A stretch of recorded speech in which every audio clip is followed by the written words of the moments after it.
Hello everyone, this is part 2 of your Cycle 5 Test 3 review video. This is a good place to start. If you finished the last video, this is picking up right after the part 1. And this one is a good one to start with because this one is the hardest for a lot of people, okay? This one right here, you're going to have to do by hand. So make sure you know how to do by hand, and then I'll teach you how to check yourself with Desmos, okay? So this right here, this problem, this is in vertex form. Okay, because it gives us the vertex right here. My vertex is at -2, 7. Okay, now all of these over here are in standard form. So the point of this whole problem is to go from vertex to standard form. Okay, so the first thing that we need to do is I'm just going to rewrite this problem. Y is equal to 3x plus 2 squared plus 7.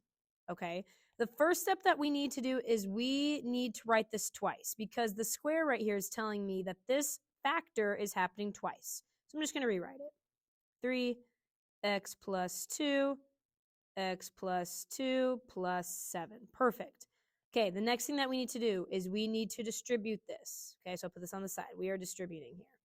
Okay, I like to use the rainbow method for this. Some people like to use the box, but I'm just going to use the rainbow method here. Okay, so the first one, x times x is x squared. X times 2 is 2x. 2 times x is 2x. And 2 times 2 is 4. When you use the rainbow method, you should start with 4 terms before you combine like terms, okay? And then we have the plus 7. Okay, next thing we need to do is what's on the inside. This is combine like terms. So I'm going to have my y is equal to 3. And if we combine them on the inside, we have x squared. This becomes 4x, and then plus 4, and then plus 7. Okay, now look, right here, we have parentheses, and we're multiplying again. So, again, distribute. Okay, we're going to do the rainbow method here. Okay, so we have 3 times x, which is 3x squared. 3 times 4x, which is plus 12x. 3 times 4, which is 12.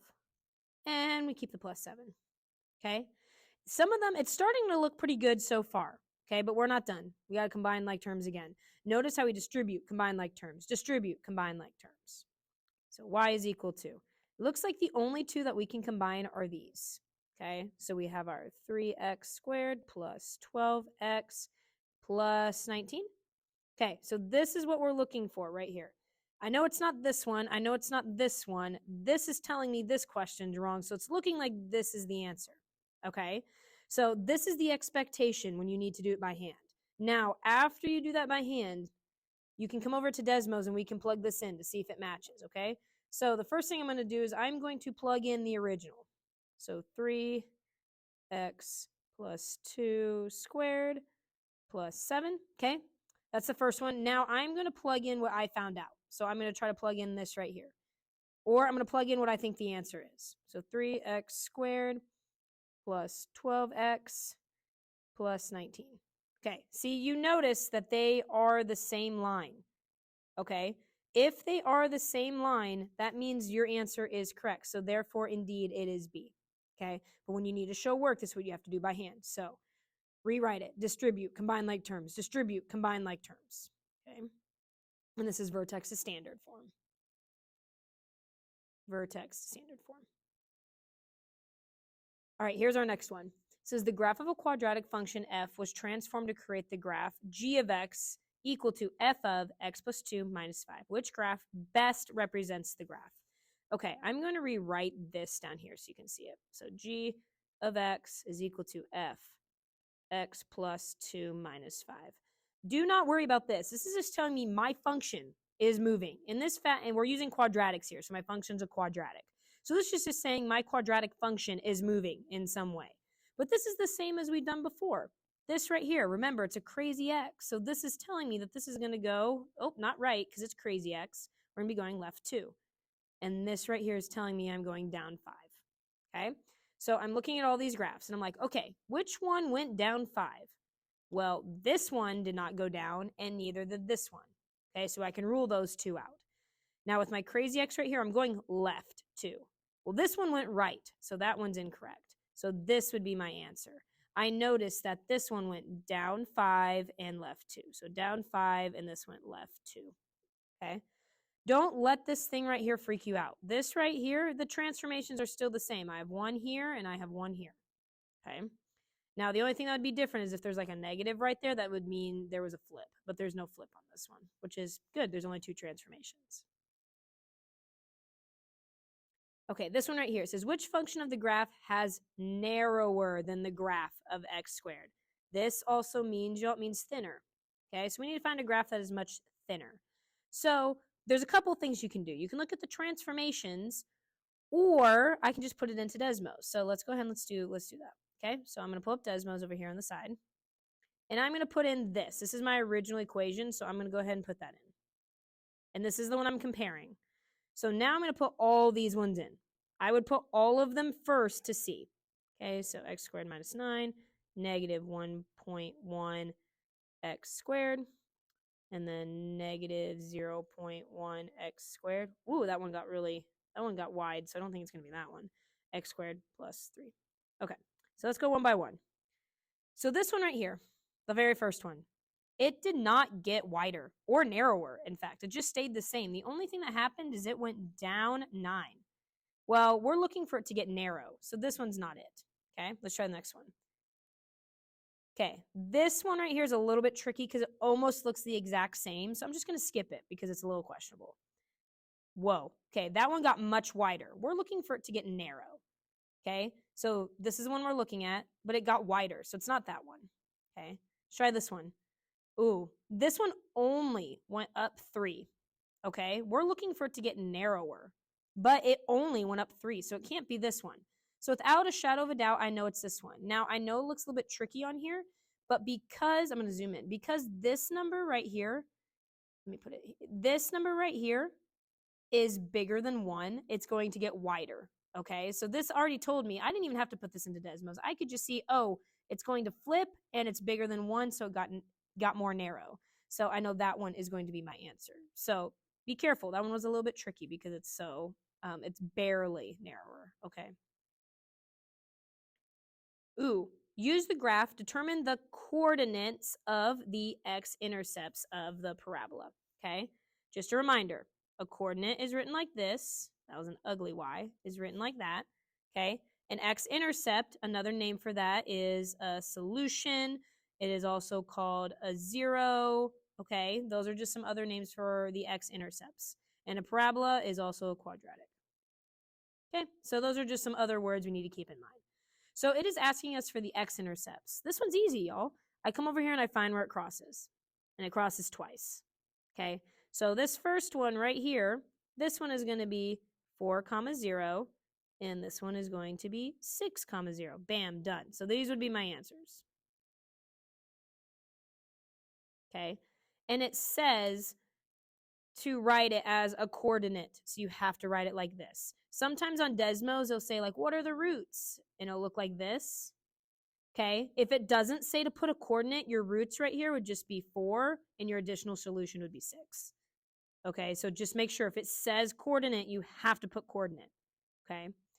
Now I'm going to add another part to this question. Okay. If I asked you, okay, what is the axis of symmetry? Okay. My axis of symmetry is going to go straight through the middle right here. Okay. Also recall the axis of symmetry goes through the vertex. Okay. So if you're given the vertex, then it's just the x value. I'm going to say that again. If it goes through the vertex, the axis of symmetry is just the x value. So I see that my axis of symmetry goes through 5. So it's going to be x equals 5 because it goes through the x axis. This is x equals 5. Okay.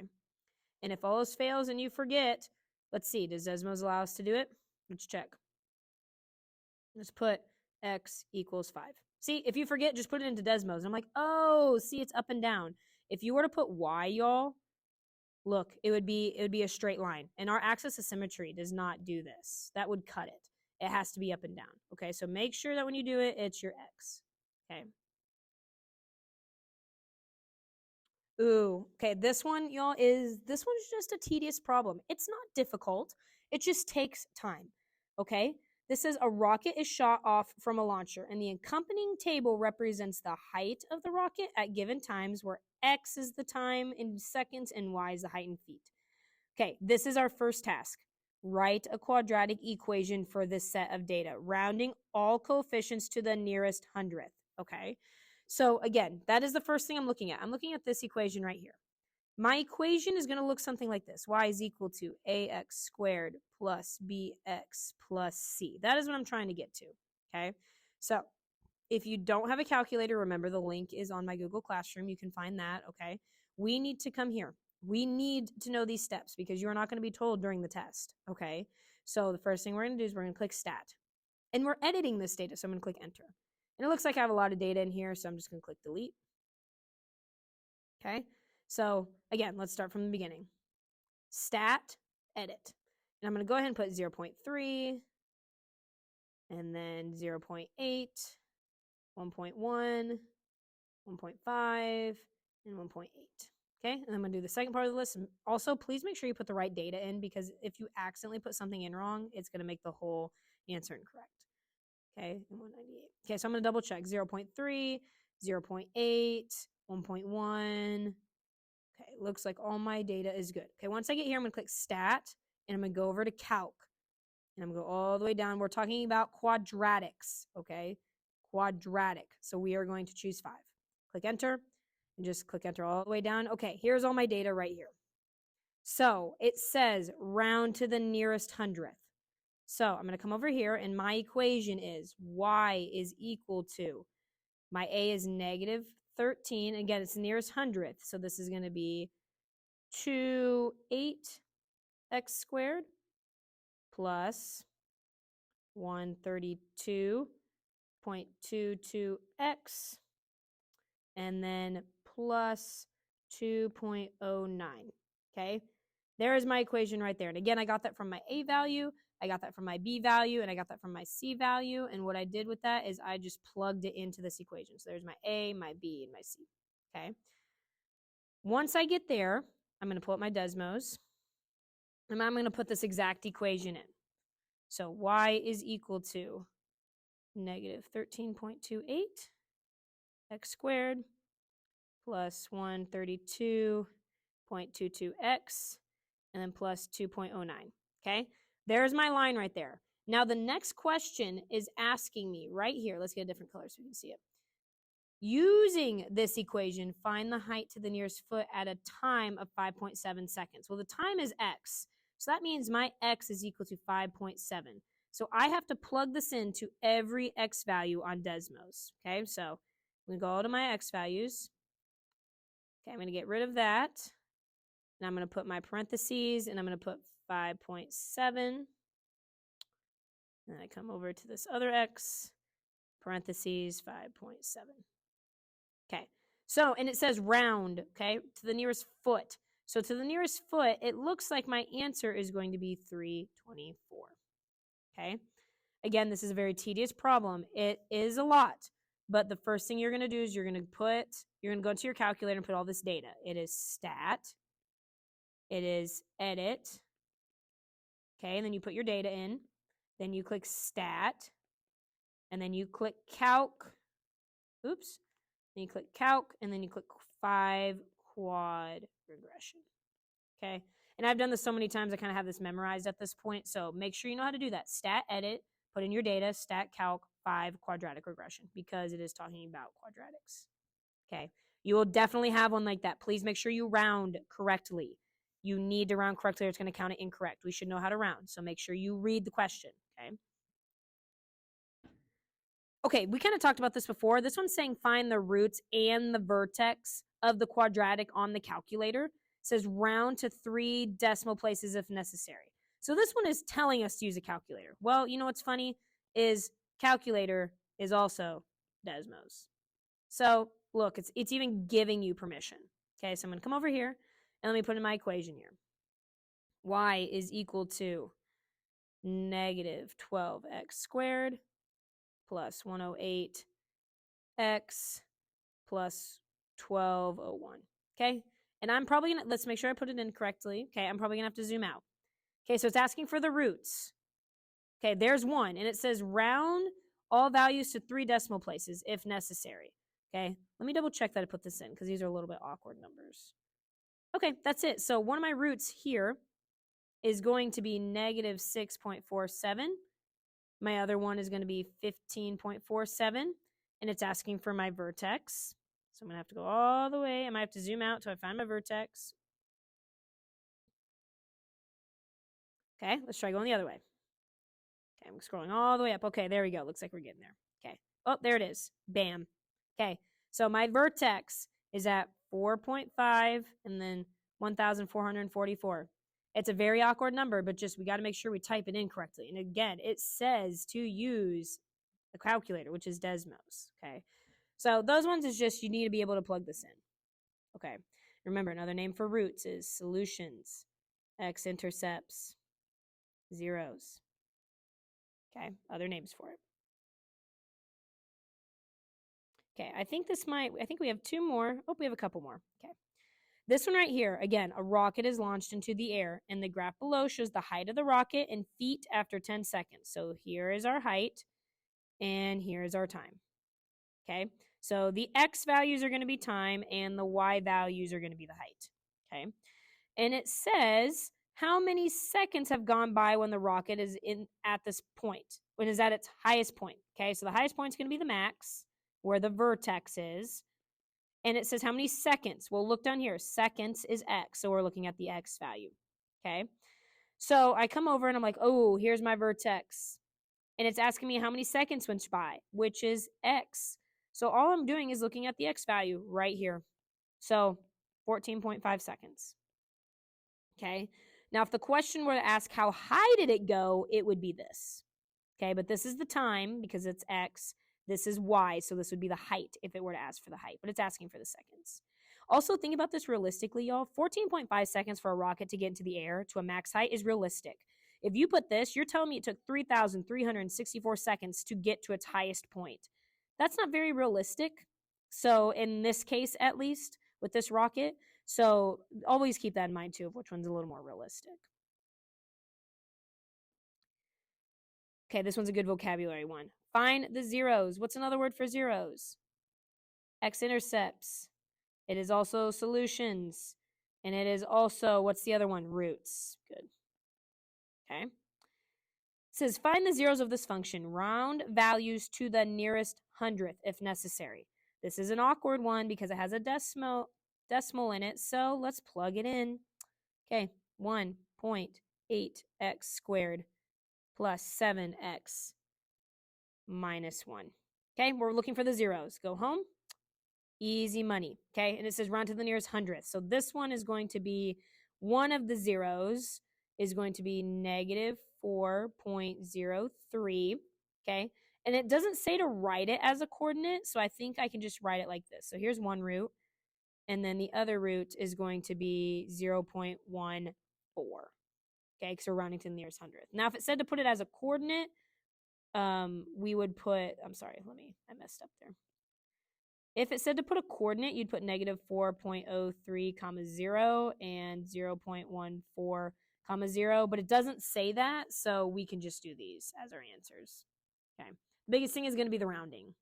So it's rounding to two decimal places. All right, it looks like this is going to be our last question, then I'll talk about a couple things to review. This says find the range of the given function. Couple things I want to clarify just in case it asks. This is in vertex form, okay? So it is going to give you the vertex. Shocker. My vertex here comes from here, crazy x. So this is going to be 1 comma negative 5. So it comes from here and here. Now my transformations, this is a crazy x. So this is going right 3, and this is going down 5. That is something to keep in mind when we're dealing with our range, okay? And another thing to remember, range is y values. Okay, so we're looking from bottom to top. So let's go ahead and let's plug this in. We use Desmos a lot in our calculator, right? Utilize it. So I'm going to do x minus 1 squared minus 5. Okay, now here's my range. You read it. Remember, bottom to top. I go to the lowest point. Okay, we're looking at the y value. So my lowest point is negative 5. So we're dealing with y. The lowest point is negative 5. And what's happening to the line? The line is going up. So my y values are getting greater than or equal to. This would be my range. Okay. What I tell my kiddos always is when we're doing stuff, the range is y, so I start with y. What is the lowest value? -5, and it's getting bigger. Okay.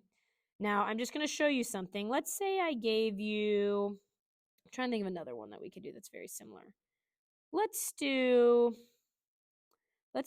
f of x is equal to negative x minus 1 squared. Let's do plus 5.